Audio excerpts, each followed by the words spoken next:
Hello guys, welcome to another video from Car and Tech. I'm introducing the new 2019 variant of the Isuzu D-Max V-Cross. This is a facelifted model, and let's go through the exteriors of the D-Max.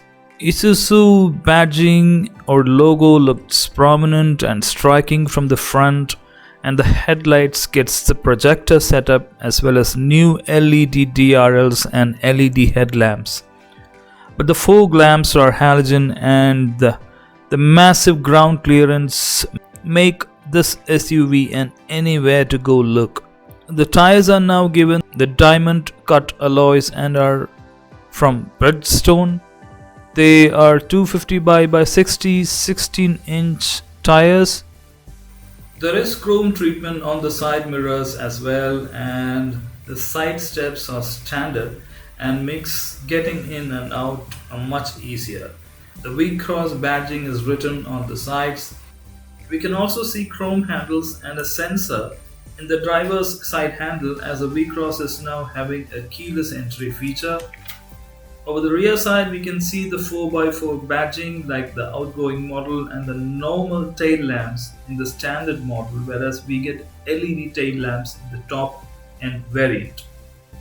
On the tailgate, we can see the 2.5D emblem and the large Isuzu logo. We also get a reverse camera above the rear bumper. The fuel lid is also slightly redesigned from the previous model, which is on the left side.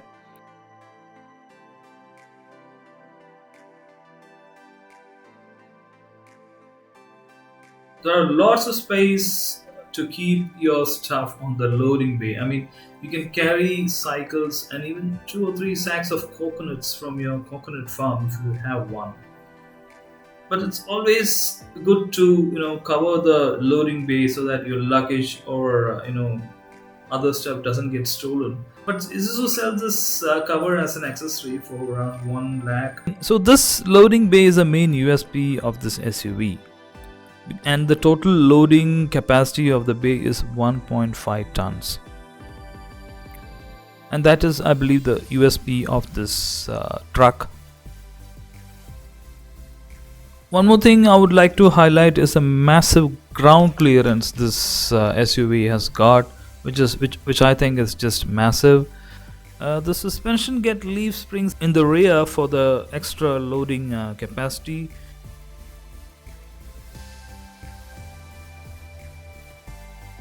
And this is the Isuzu MU-X, which is priced around 30 lakhs. That almost comes in the Endeavour territory. The MU-X has that Mako looking stance, which is unfortunately not a good seller for Isuzu in India. And this is the outgoing 2018 V-Cross in the black shade.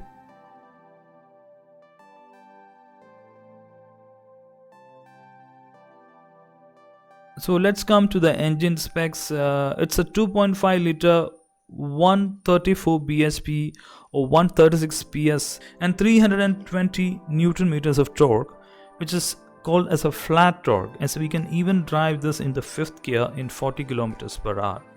One more thing I noticed with the clutch is so light, it's like a sponge. Like you don't feel you're driving a manual transmission car, which is also another USP of this V-Cross. Let's come back to the interior of the 2019 V-Cross quickly.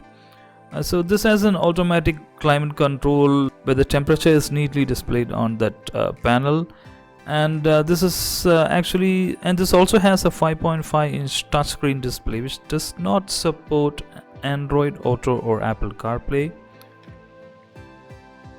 When the engine is in idle, you can clearly see the gear lever vibrating, but what Isuzu says is that they are into reliability than low NVH levels, and it kind of give a smooth drive feel. There are 2 interior pool lights and the sunglass holder. So when you come to the standard model, it is equipped with a leather wrapped steering wheel, but unfortunately the cruise control comes only in the top end version. The instrument cluster, which Isuzu calls as 3D, the tacho and the speedometers comes in analog style. The rear seats are well cushioned, but I think it lacks lumbar and thigh support. Power window controls and central locking switches are neatly tucked in into the sides. with a built to last feel. The hazard switch is placed on top of the screen, and there is a space on top where you can place your mobile, and an aluminum garnish is placed around the AC vents and controls. The average mileage which I got in the city was between 10.6 to 11 kilometers per liter. We can also see the distance to empty and other features in the instrument cluster display. So let's come to the 4x4 settings. We have 3 levels of settings: 2H, 4H and 4L, whereas the 4H can be shifted on the fly even if the car is in 100 km per hour. But switching to the 4L is possible only when the vehicle is stationary. 4L uses crawling speed, where you don't have to even touch the accelerator, as the vehicle crawls automatically in that mode. The maximum speed in the 4L mode is up to 10 km per hour. When you change the 4-wheel buttons, it is displayed in the instrument cluster.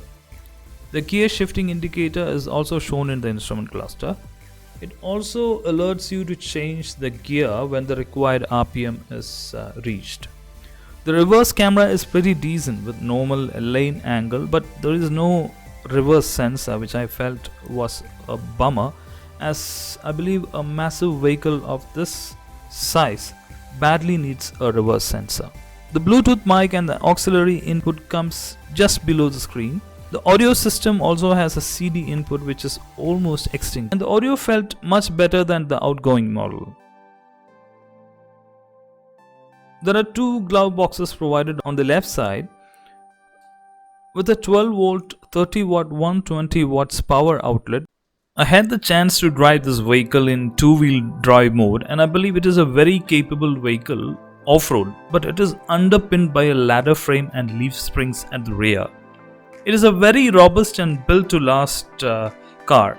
The ride quality is not much different from the previous model. The suspension is also on the softer side, and there is a massive body roll until you put a lot of weight in the rear. The engine felt very noisy when you raise the RPM, but this engine is all about low punch, and in that sense it really excels. The grip from the tires is very good. Globally, Isuzu has a better engine on offer. There's a 1.9 liter which has not come to India yet.